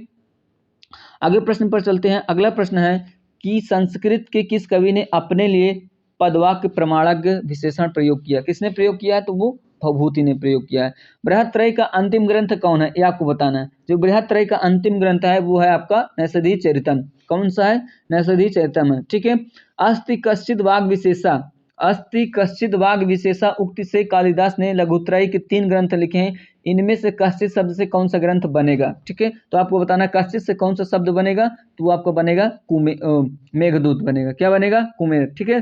देखो एक ट्रिक बता दूं कि अस्ति कश्चिद और फिर है, सॉरी थोड़ा छोटा लिखना, यहाँ पर लिखता हूँ अस्ति। क्या लिखता हूँ? यहाँ पर लिखता हूँ मैं अस्ति। ये जैसे हो गया अस्ति आपकी हो गया, ठीक है। अस्ति हो गया, ये आपकी हो गई कश्चिद, ये आपके हो गया कश्चिद। ये होगा आपका वाग विशेषा। क्या हो जाएगा आपका? वाग विशेषा। इतना समझ लेना, ठीक है। और इससे 3 ग्रंथ बने हैं। क्या है? आचार्य क्या नाम है, कालिदास ने 3 ग्रंथ लिखे हैं, ठीक है। तो तीनों से कौन सा, हर शब्द से एक अलग अलग ग्रंथ बना है। अस्ति से कौन सा ग्रंथ, और कश्चित से कौन सा ग्रंथ, और वाग विशेषा से कौन सा ग्रंथ बना, ठीक है। तो आपको मैं बता दूं, अस्ति कश्चित वाग विशेषा, आ क वाह, ठीक है। आ का वाह इसकी एक ट्रिक है। और इसको आप कुमेर से जोड़ लीजिए। कुमेर से, क्या है? कुमेर से जोड़ लीजिए। तो जो अस्ति से बनेगा आपका क्या बनेगा? कुमार संभव। जो अस्ति से आपका कौन सा ग्रंथ लिखा गया है? कुमार संभव लिखा गया है। जो कश्चित से लिखा गया आपका वो मेघदूत लिखा गया है। और वाग विशेषा से जो लिखा गया है वो आपका क्या लिखा गया है? रघुवंशम लिखा गया है, ठीक है दोस्तों। तो ये ट्रिक है और बहुत ही अच्छी ट्रिक है, शानदार ट्रिक है। अस्ति कश्चित वाग विशेषा से कौन सा ग्रंथ लिखा गया है? तो अस्ति कश्चित वाग विशेषा 3 शब्द ये हो गए, और कुमेर के 3 शब्द ये हो गए। अस्ति कश्चित वाग विशेषा बटे कुमेर लिखिए। तो अस्ति से आपका हो जाएगा क्या नाम है, क्या जाएगा? कुमार संभव। और कश्चित से हो जाएगा आपका मेघदूत, और वाग विशेषा से हो जाएगा आपका रघुवंशम, ठीक है।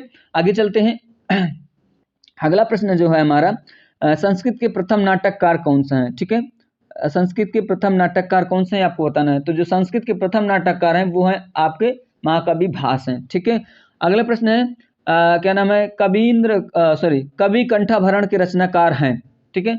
यहाँ पर कवि कंठाभरण पूछ रहा है, ठीक है।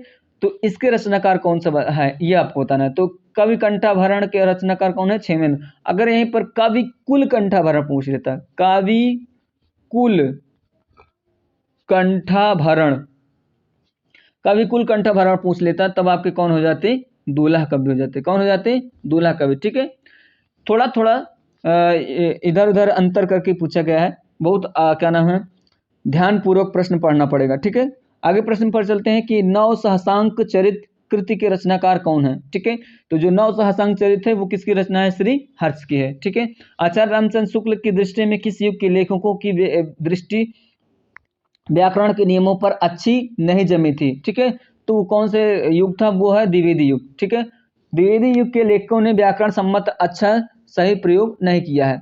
ठीक है, भारतेंदु युग, सॉरी भारतेंदु युग के जो थे लेखक थे, यहाँ पर ये फिर से देख लीजिए प्रश्न, आचार्य रामचंद्र शुक्ल की दृष्टि में किस युग के लेखकों की दृष्टि व्याकरण के नियमों पर अच्छी नहीं जमी थी, तो वो कौन थे, वो थे भारतेंदु युग के लोग। भारतेंदु युग के लोगों ने व्याकरण सम्मत क्या नाम है, व्याकरण सम्मत चीजों पर ध्यान नहीं दिया है। व्याकरण सम्मत चीजों पर क्या है, ध्यान नहीं दिया। लेकिन इसके बाद जैसे ही द्विवेदी युग आया था, जैसे ही द्विवेदी युग आया था, तो यहाँ द्विवेदी युग में व्याकरण सम्मत बहुत सारी चीजों का क्या है, सुधार हुआ था, शब्दकोश का विस्तार हुआ था। ठीक है दोस्तों, तो आपको ध्यान रखना है। अगले प्रश्न पर चलते हैं। अगला प्रश्न है कि संकलन त्रय में कौन नहीं आता है, काल अथवा समय, स्थान, कथानक या वस्तु। तो इसमें कौन सा समय नहीं, इसमें नहीं आता है, तो इसका होता है काल, ठीक है, कार्य या वस्तु। काल, कार्य, स्थान, ये आपकी इसकी वो है, तीन चीजें, काल, कार्य, स्थान। यहाँ पर कथानक आपका नहीं आता है। ठीक है दोस्तों, का नहीं आता है कथानक, तो यहाँ पर कौन सा ऑप्शन सही हो जाएगा आपका, तीसरा ऑप्शन कथानक सही हो जाएगा। ठीक है, आगे चलते हैं कि प्रथम मार्क्सवादी आलोचक कौन है। ठीक है, प्रथम मार्क्सवादी आलोचक कौन माने जाते हैं, तो वो है आपके शिवदान सिंह चौहान। ठीक है, ध्यान से देखिए, प्रथम मार्क्सवादी आलोचक कौन है, शिवदान सिंह चौहान है। ठीक है, सर्वविख्यात मार्क्सवादी समीक्षक कौन है, तो रामविलास शर्मा है। इन्हें आलोचना का परशुराम कहा जाता है। क्या कहा जाता है, आलोचना का परशुराम कहा जाता है। ठीक है, अगला प्रश्न है कि नाटक अभिनय रंगमंच के जिस अगले स्थान पर होता है उसका नाम क्या है। क्या नाम है, रंगशीर्ष, नेपथ्य, रंगमंच या रंगपीठ। तो क्या हो जाएगा आपका, रंगपीठ हो जाएगा। ठीक है, क्या हो जाएगा, रंगपीठ हो जाएगा। यहाँ पर फिर से देख लीजिए, ये कह रहा है कि नाटक के अभिनय रंगमंच के जिस अगले स्थान पर होता है, ना कि नाटक के पीछे का स्थान पूछ रहा है। ठीक है, तो यहाँ पर आपका रंगपीठ होगा। ये जो प्रश्न, अगला प्रश्न है, इसको देखिए, रंगमंच पर पर्दे के पीछे का स्थान क्या कहलाता है, तो ये आपका कहलाएगा नेपथ्य कहलाएगा। ठीक है, आगे देख लीजिए, अगला प्रश्न है असंगत है कौन सा, इसमें असंगत बताना है। आज पत्र के प्रथम संपादक बाबू श्री प्रकाश जी हैं। आज आज समाचार पत्र के संस्थापक शिव प्रसाद सिंह हैं। आज समाचार पत्र का प्रकाशन 5 सितंबर 1920 में हुआ है। दैनिक आज पत्र के संपादक बाबू क्या नाम है, विष्णुराव पराड़कर है। बाबू विष्णुराव पराड़कर है। तो इसमें कौन सा असंगत है, तो जो इसमें दूसरा ऑप्शन दिया है, ये वाला आज समाचार पत्र के संस्थापक शिव प्रसाद सिंह हैं, ये गलत है। क्या है, ये गलत है, यही का है आपका असंगत है। ठीक है, अगले प्रश्न पर चलते हैं, किस छंद का दूसरा नाम चंद्रमणि है। देखिए, यहाँ पर छंद पूछ रहा है और उसका दूसरा नाम पूछ रहा है, तो विलंबित, बसंतिलका, दुर्मिल या उल्लाला। तो जो चंद्रमणि छंद उपनाम है वो किसका है, उल्लाला का है। ठीक है, उल्लाला का दूसरा नाम क्या है आपका, चंद्रमणि है। क्या है, उल्लाला का दूसरा नाम क्या है, चंद्रमणि है। क्या है, चंद्रमणि। ठीक है, आगे प्रश्न पर चलते हैं। अगला प्रश्न है हमारा, कचहरियों में हिंदी प्रवेश आंदोलन का मुख्य पत्र किस पत्र को कहा जाता है। ठीक है, जो कचहरियों में क्या नाम है, हिंदी को स्थान दिलाए हैं, कचहरियों में हिंदी को स्थान दिलाने के लिए मदन मोहन मालवीय ने प्रयास किया था, वो कौन से पत्र के माध्यम से किया था, तो वो है भारत मित्र पत्र। ठीक है, भारत मित्र। अगला प्रश्न है कि मित्र शब्द का बहुवचन क्या होगा। मित्र शब्द का बहुवचन क्या होगा, ये आपको बताना है। ठीक है, मित्र शब्द का बहुवचन क्या होगा, ठीक है, क्या होगा मित्र शब्द का बहुवचन, तो होगा आपका मित्रगण। ठीक है, अगला प्रश्न है कि साधु आ रहे वाक्य में साधु का वचन क्या होगा। साधु आ रहे हैं में साधु का वचन क्या होगा, ये आपको बताना है। ठीक है, साधु आ रहे हैं में साधु का वचन क्या होगा, तो साधु आ रहे हैं मतलब काफी लोग आ रहे हैं, तो यहाँ पर क्या हो जाएगा आपका बहुवचन हो जाएगा। अगला प्रश्न है, मेरी माँ खाना बना रहे वाक्य में कर्ता का विस्तार क्या है। माँ करता है और उसमें मेरी शब्द लगा है, तो उसका क्या होगा विस्तार, तो यहाँ पर क्या हो जाएगा मेरी। ठीक है, अगला प्रश्न है कि निम्नलिखित में से एक मुहावरा है, एक कौन सा मुहावरा है आपको बताना है। बाकी और सारे तीनों क्या हैं, और सारे तीनों क्या नाम है, लोकोक्ति है, एक मुहावरा है। तो ये जो भाड़े के टट्टू है ये आपका मुहावरा है, बाकी तीनों क्या है, लोकोक्ति है। बाकी तीनों क्या है, लोकोक्ति। ठीक है, अगला प्रश्न पर चलते हैं। अगला प्रश्न है हमारा, मर जाने की कामना क्या कहते हैं। ठीक है, थोड़ा फास्ट करवाऊंगा। मर जाने की कामना किसको कहते हैं, मुमूर्षा को कहते हैं। क्लांति, कांति और क्लांति शब्द युग का सही अर्थ क्या होगा, तो क्लांति, इसका क्रांति का अर्थ होगा चमक और क्लांति का अर्थ क्या होगा, थकावट। ठीक है, स्नेह शब्द का शाब्दिक अर्थ नहीं है। स्नेह का शाब्दिक अर्थ प्रेम है, चिकनाई है, तेल है, लेकिन गोंद नहीं है। ठीक है, अगला प्रश्न है कि किरण का पर्यायवाची नहीं है, तो किरण का पर्यायवाची कर है, अंशु है, मयूख है, लेकिन विशिख नहीं है। ठीक है, क्या है, विशिख नहीं है। अगले प्रश्न पर चलते हैं। भाग्य का पर्यायवाची नहीं है। भाग्य का पर्यायवाची क्या है, भाग्य का पर्यायवाची प्रारब्ध है, भवितव्य है, नियति है, लेकिन नियत नहीं है। नियत होता है, क्या है, नियत होता है तुम्हारी इच्छा, तुम्हारा मन। ठीक है, कहें तुम्हारा नियत सही नहीं है, मन सही नहीं है। ठीक है, विचार सही नहीं है। अगला प्रश्न है, अनुपसर्ग से बना हुआ शब्द नहीं है। अनपढ़, अनादर, अनभ्यस्त, अनादि। ठीक है, तो कौन सा नहीं है, अनपढ़। अनपढ़ में अन प्रत्यय, अनुपसर्ग है, ना कि हलंत वाला नहीं है। इसमें हलंत अनपढ़ में ऐसे है, अन धन पढ़। ठीक है दोस्तों, अगले प्रश्न पर चलते हैं। अगला प्रश्न है हमारा, किस शब्द शक्ति का दूसरा नाम अवजहत स्वार्था है। ठीक है, अवजहत स्वार्था, किस शब्द शक्ति का दूसरा नाम अवजहत स्वार्था है, कौन से है, उपादान लक्षणा को अवजहत स्वार्था कहते हैं। एक अजहत स्वार्था है, एक जहत स्वार्था है। तो जो जहत स्वार्था है उसको लक्षण लक्षणा को कहते हैं। ठीक है, पर यहाँ पर जो आपका प्रश्न होगा, क्या नाम है, अजहत स्वार्था, वो होगा आपका उपादान लक्षणा। ठीक है, असलंस असंलक्ष्य क्रम व्यंग ध्वनि के अंतर्गत आता है। ठीक है, असंलक्ष्य क्रम ध्वनि व्यंग के अंतर्गत कौन आता है, वस्तु ध्वनि, अलंकार ध्वनि, रस ध्वनि या उपर्युक्त सभी। तो कौन से आते हैं इसमें, इसमें आएगा आपका वस्तु ध्वनि आएगा। क्या आएगा, वस्तु ध्वनि आएगा। ठीक है, अगला प्रश्न है कि मनोविकार सूचक शब्दों, वाक्यांशों या वाक्यों के अंत में किस चिन्ह का प्रयोग होता है। अर्धविराम, अल्प विराम, अर्धविराम, अल्प विराम या प्रश्नवाचक या विस्मयादि बोधक। तो कौन सा होता है आपका प्रयोग, तो वहां पर क्या हो जाएगा, विस्मयादि बोधक होगा। ठीक है, अगला प्रश्न है कि क्रिया के किस रूप में कर्ता के अनुसार लिंग परिवर्तन नहीं होता है।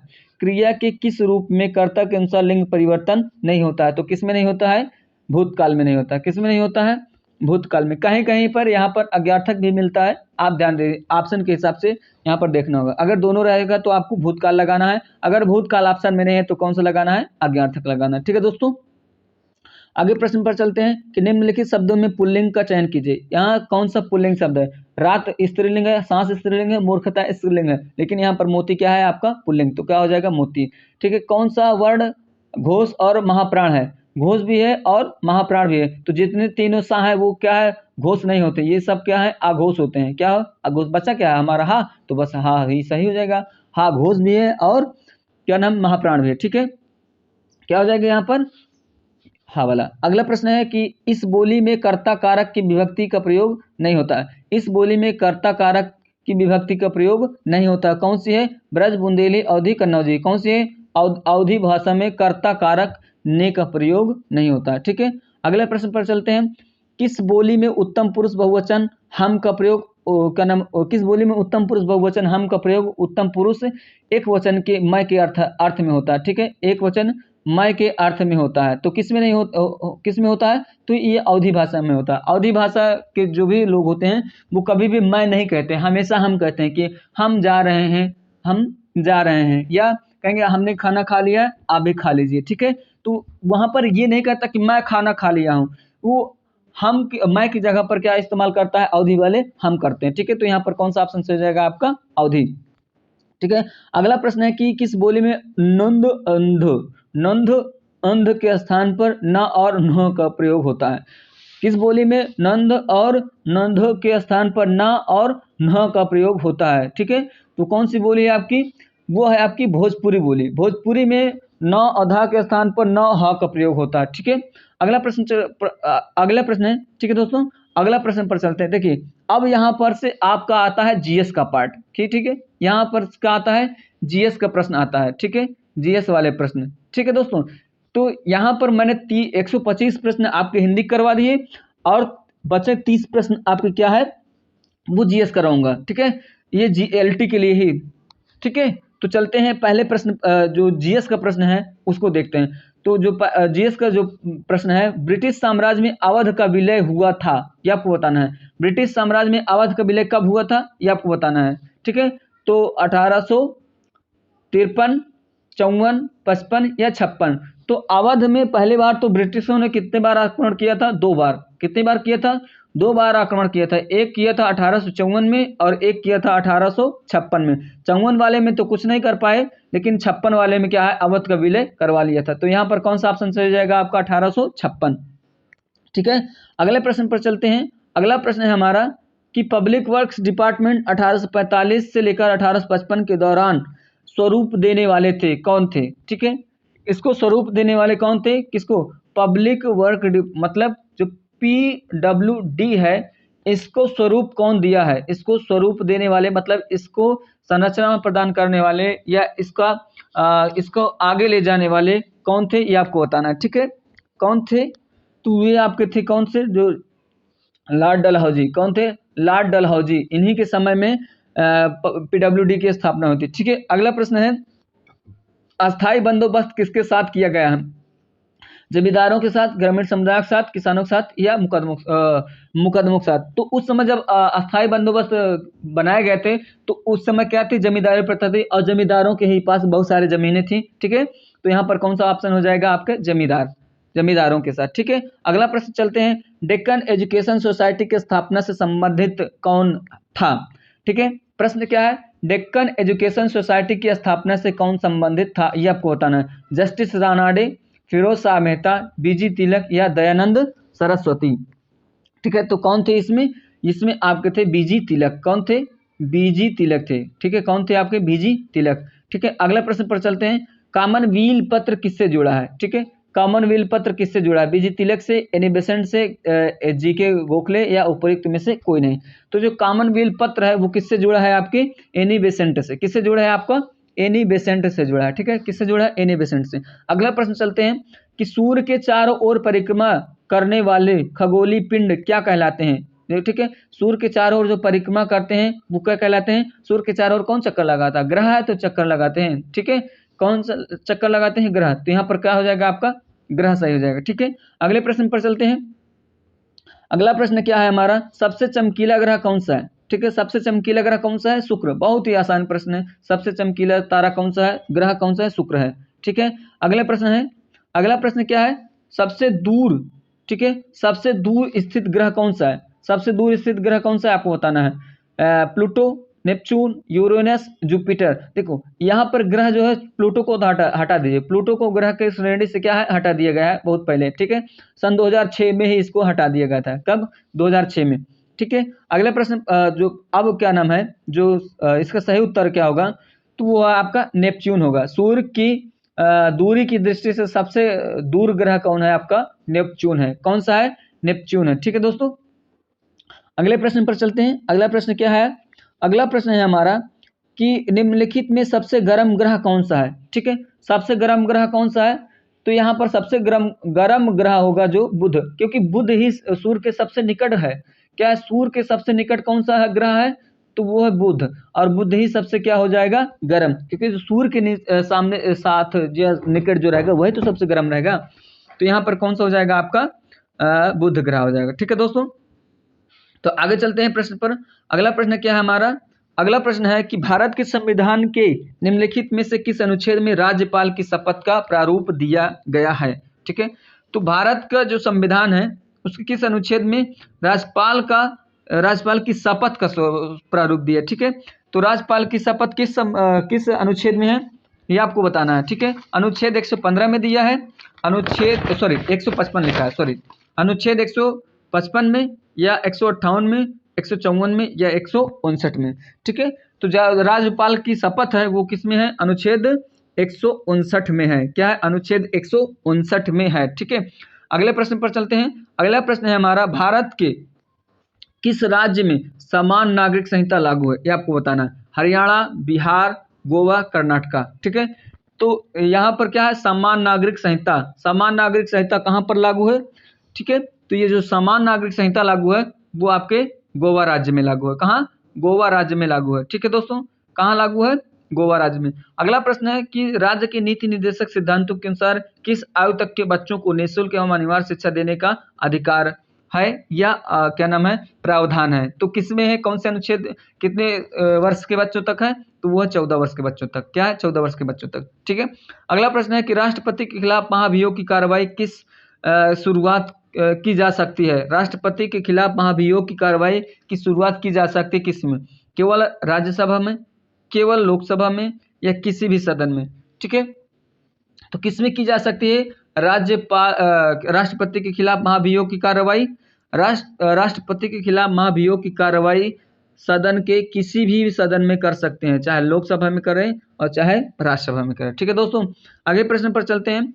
भारतीय संघ की शक्ति किसमें निहित है। भारतीय संघ की शक्ति किसमें निहित है, संसद में, प्रधानमंत्री में, राष्ट्रपति में, या मंत्रिमंडल में।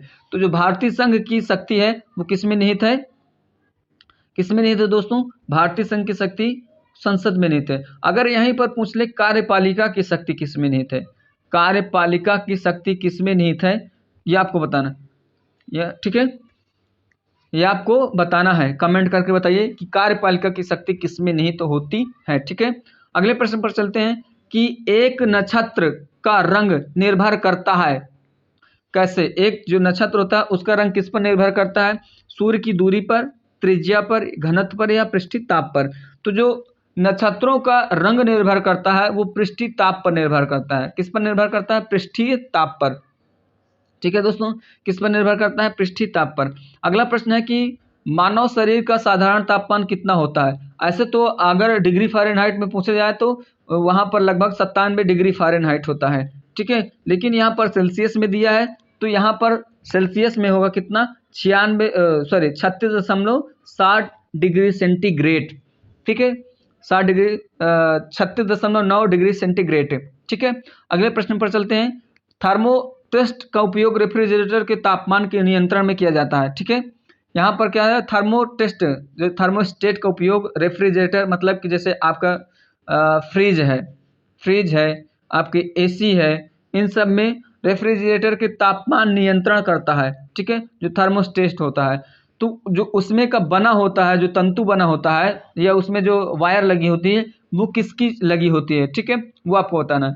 एक द्विधातुक पट्टिक, पारक तापमापी, चालू बंद स्विच, या फ्यूज, इनमें से कौन होगा, ठीक है, कौन होगा ये आपको बताना है, ठीक है दोस्तों। तो यहाँ पर कौन सा होगा आपका, कौन सा होगा, तो यहाँ पर जो होगा द्विधात्मक पट्टी, क्या होगा, द्विधात्मक पट्टी। फिर से देख लीजिए प्रश्न क्या है, थर्मोस्टेट उपयोग का रेफ्रिजरेटर तापमान के नियंत्रण में किया जाता है, यह किसकी बनी होती है, इसमें होता है या होती है, ये आपको बताना, ठीक है, क्या होता है क्या नहीं होता है ये आपको बताना है, ठीक है। तो ये मैं बता चुका हूं कि ये क्या है, ये एक वायर होती है जो किसकी बनी है, द्विधातुक पट्टी की बनी होती है, ठीक है, क्या होती है, द्विधातुक पट्टी की होती है। कौन एक जीवित जीवाश्म कहलाता है, कौन एक जीवित जीवाश्म कहलाता है ये आपको बताना है, ठीक है। कौन एक जीवित जीवाश्म कहलाता है, ड्रायोप्टेरिस, साइकस, पाइनस, जिनकगो, ठीक है। तो यहाँ पर जो जीवित जीवाश्म है वो क्या है, साइकस होता है, क्या है, साइकस, ठीक है। अगला प्रश्न है कि संसार का सबसे बड़ा पुष्प कौन सा है। संसार का सबसे बड़ा पुष्प कमल, या रेफ्लेसिया, या बहुत बड़ा कैक्टस, या इनमें से कोई नहीं। तो जो संसार का सबसे बड़ा फूल होता है वो रेफ्लेसिया होता है, क्या होता है, कौन सा होता है, रेफ्लेसिया। इसका भार लगभग कितना होता है, इसका भार लगभग 10 kg का होता है, कितना होता है, 10 kg का इसका लगभग भार होता है, ठीक है। आगे प्रश्न पर चलते हैं। जीवन चक्र की दृष्टि से पौधे का सबसे महत्वपूर्ण अंग कौन सा है। यहाँ पर जीवन चक्र पूछ रहा है दोस्तों, जीवन चक्र की दृष्टि से पौधे का सबसे महत्वपूर्ण अंग कौन सा होता है, तो वो है पुष्प।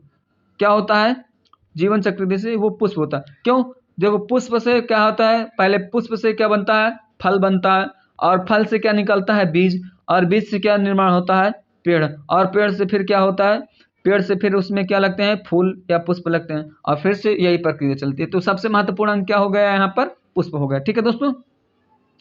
आगे चलते हैं कि भारत में गार नियम कब से लागू हुआ है। ठीक है, भारत में गार नियम कब से लागू करने के लिए औपचारिक अधिसूचना वित्त मंत्रालय ने अक्टूबर 2013 में जारी किया था। एक नियम है, क्या है उसका नियम, क्या नाम है, गार। और इस गार नियम को वित्त मंत्रालय ने अक्टूबर 2013 में जारी किया था और इसको लागू कब किया था ये आपको बताना है।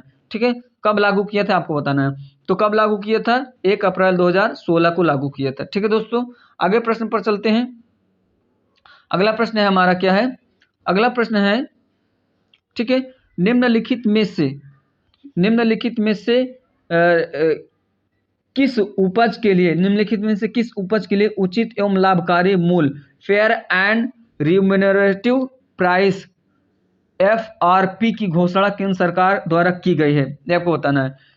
मतलब कि कौन सा जो फसल है जिसकी क्या नाम है, मूल्य क्या है, सरकार द्वारा निर्धारित की गई है कि ना तो ये मतलब कि ये घटेगा नहीं है, इसकी वैल्यू क्या है, बढ़ सकती है, घट नहीं सकती है, वही दिया है fair and remunerative price, FRP की घोषणा केंद्र सरकार ने की। तो कौन सा है, वो गन्ना है जिसकी क्या है, मूल्य क्या है, उचित एवं लाभकारी मूल्य सरकार द्वारा घोषणा की गई। ठीक है, अगला प्रश्न है कि 2025 की मानव विकास रिपोर्ट में भारत की रैंक क्या है।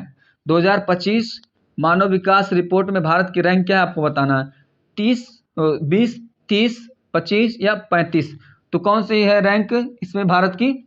तो भारत की जो रैंक है मानव विकास सूचकांक में वो है 130वां, क्या है 130वां।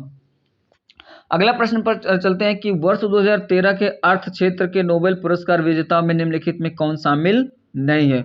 मतलब कि 2013 में 3 लोगों को क्या नाम है, अर्थशास्त्र का नोबेल दिया गया था, उनमें से एक नहीं आपको बताना है। तो कौन सा नहीं आपको बताना है। ठीक है, कौन सा नहीं है, मार्टिन कार्पलस, कौन है, मार्टिन कार्पलस, यूजेनी फेमा, पीटर हैंसन या रॉबर्ट सिलर, कौन सा नहीं है आपको बताना है। ठीक है, तो यहाँ पर जो क्या नाम है मार्टिन कार्पलस हैं, इनको नहीं मिला है। ठीक है, अगला प्रश्न पर चलते हैं। अगला प्रश्न है हमारा कि बैकवाश प्रभाव शब्द का प्रयोग सर्वप्रथम किसने किया था। बैकवाश प्रभाव एक शब्द है और इसका प्रयोग सर्वप्रथम किसने किया था ये आपको बताना है। ठीक है, किसने किया था ये आपको बताना है। तो बैकवाश प्रभाव शब्द का सर्वप्रथम प्रयोग किसने किया था, गुन्नार मिर्डल ने किया था। किसने किया था, गुन्नार मिर्डल ने किया था। अगला प्रश्न पर चलते हैं। अगले प्रश्न क्या है, अगला प्रश्न है कि मीरा सेठ समिति का संबंध किससे है। मीरा सेठ समिति का संबंध किससे है आपको बताना है। हथकरघा, रोजगार में लिंग भेद, बाल श्रम समाप्ति या कार्यरत महिलाओं के कल्याण से। ठीक है, तो जो मीरा सेठ समिति है उसका संबंध किससे है, आपके हथकरघा उद्योग से, हथकरघा उद्योग के विकास से। ठीक है, अगला प्रश्न है कंप्यूटर में पासवर्ड सुरक्षा करता है किससे, हार्डवेयर पुराना होने से, सॉफ्टवेयर में त्रुटियों से या तंत्र के अनधिकृत गमन से या उपरोक्त में से कोई नहीं। तो जो कंप्यूटर में पासवर्ड लगाया जाता है वो इसलिए लगाया जाता है कि कोई अनावश्यक चीजें उसमें क्या नाम है फोल्डर में या फाइल में प्रवेश ना करे। तो यहाँ पर जो तीसरा ऑप्शन है अनाधिकृत अभिगमन, अभिगमन मतलब होता है आवाजाही, आवाजाही। ठीक है, तो कौन सा ऑप्शन हो जाएगा आपका, तीसरा ऑप्शन हो जाएगा। कौन सा ऑप्शन हो जाएगा, तीसरा ऑप्शन। ठीक है दोस्तों, कौन सा ऑप्शन होगा, तीसरा ऑप्शन हो जाएगा। ठीक है, अगला प्रश्न है कि कंप्यूटर के संदर्भ में ALU का तात्पर्य क्या है, इसका फुल फॉर्म बताना है आपको, क्या होगा ALU का। Algebraic logic unit, arithmetic logic unit, algebraic local unit या अरिथमेटिक लोकल यूनिट। ठीक है, तो यहाँ पर जो ALU है कंप्यूटर में, ALU का मतलब होता है अरिथमेटिक, क्या होता है, arithmetic logic unit, arithmetic logic unit होता है। ठीक है, तो यहाँ पर कौन सा ऑप्शन सही हो जाएगा आपका, दूसरा ऑप्शन सही हो जाएगा। कौन सा ऑप्शन सही हो जाएगा यहाँ पर, दूसरा ऑप्शन यहाँ पर क्या हो जाएगा आपका, सही हो जाएगा। ठीक है दोस्तों, अगला प्रश्न पर चलते हैं कि कंप्यूटर के मस्तिष्क को क्या कहते हैं, कंप्यूटर का मस्तिष्क को क्या कहते हैं। तो बहुत आसान सवाल है, CPU को कंप्यूटर का मस्तिष्क कहते हैं। ठीक है दोस्तों, अगले प्रश्न पर चलते हैं। अगला प्रश्न है याहू, क्या है, याहू, गूगल व MSN हैं, इनको बताना है ये क्या है, इंटरनेट साइट है या कंप्यूटर की ब्रांड है या स्विट्जरलैंड में बनने वाली घड़ियां हैं या शनि ग्रह के छल्ले हैं, ये आपको बताना है। तो जो याहू है और गूगल है व MNS है, ये सारे चीजें क्या है, ये सारे चीजें क्या है, ये एक इंटरनेट साइट है, क्या है, इंटरनेट साइट है, जिसको आप सर्च इंजन कहते हैं। क्या कहते हैं? जिसको आप सर्च इंजन कहते हैं। क्या कहते हैं? Search engine. ठीक है, तो ये सारे सर्च इंजन है जो कंप्यूटर या क्या नाम है आपके एंड्रॉयड में भी मिल जाते हैं। ठीक है दोस्तों। तो ये था आज का हमारा जो प्रैक्टिस सेशन था, वो 150 155 प्रश्नों का प्रैक्टिस सेशन था। ठीक है दोस्तों। तो इसी तरह क्या नाम है फिर से लेकर हाजिर होंगे एक नए प्रैक्टिस सेट, और उसके लिए आपको करना होगा या हमारे चैनल को सब्सक्राइब। क्या करना होगा? हमारे चैनल को सब्सक्राइब करना होगा। इस तरह के मैं करीब आपको मान के चलिए 6 दिसंबर को हमारा एलटी का पेपर है, तो 6 दिसंबर के पहले पहले मैं कम से कम आपको 25 या 30 प्रैक्टिस सेट करवा दूंगा, क्योंकि अभी इसके लिए हमारे पास कितने दिन बचे हैं? लगभग कितने दिन बचे हैं? 25 से 30 दिन बचे हैं। तो मैं आपको 25 से 30 दिन के लिए कम से कम 20 से 25 प्रैक्टिस सेट करवा दूंगा। ठीक है दोस्तों। तो अगर आपको इसी तरह के प्रैक्टिस सेट चाहिए तो आप मेरे इन नंबरों पर संपर्क कर सकते हैं। ये नंबर दिए हुए मेरे, और इस पर आप क्या नाम है संपर्क कर सकते हैं। आपको पीडीएफ नोट्स मिल जाएगी। क्या है? नोट्स मिल जाएगी, चाहे आपको टॉपिक वाइज टेस्ट के चाहिए या आपको 125 प्रश्नों वाली प्रैक्टिस सेट चाहिए, या आपको एलटी के लिए चाहिए, एलटी और जीआईसी के लिए प्री वाली चाहिए। ठीक है दोस्तों। किसी भी तरह की मतलब जैसे एलटी है, एलटी के लिए टीजीटी पीजीटी के लिए 125 प्रश्नों की श्रृंखला, या आपको क्या नाम है टॉपिक वाइज श्रृंखला के पीडीएफ चाहिए, प्रैक्टिस सेट चाहिए, तो आप मेरे इन नंबरों पर क्या है संपर्क कर सकते हैं। मेरा नंबर दिया है इसमें 97 95 35 57 74। ठीक है, क्या नंबर दिया है? 97 95 35 57 74। इन नंबरों पर आप संपर्क करके या मुझे व्हाट्सएप करके, कॉल करके, किसी भी तरह मैसेज करके आप हमें मैसेज कर दीजिए कि हमें पीडीएफ चाहिए या हमें प्रैक्टिस सेट चाहिए, तो आपको आपके क्या नाम है कुरियर द्वारा आपको पहुंचा देंगे। ठीक है दोस्तों। तो आज के लिए इतना ही करते हैं, और फिर से मिलते हैं कल एक नए टॉपिक के साथ, एक नए प्रैक्टिस के साथ। ठीक है दोस्तों, तब तक के लिए नमस्कार, बाय बाय। और चैनल को सब्सक्राइब करना ना भूले, अपने दोस्तों तक जरूर शेयर कीजिए, क्योंकि ये बहुत ही महत्वपूर्ण टॉपिक है, बहुत ही महत्वपूर्ण श्रृंखला है। ठीक है दोस्तों, मिलते हैं कल एक नए वीडियो, एक नए प्रैक्टिस सेट के साथ। तब तक के लिए नमस्कार, धन्यवाद, सत श्री अकाल।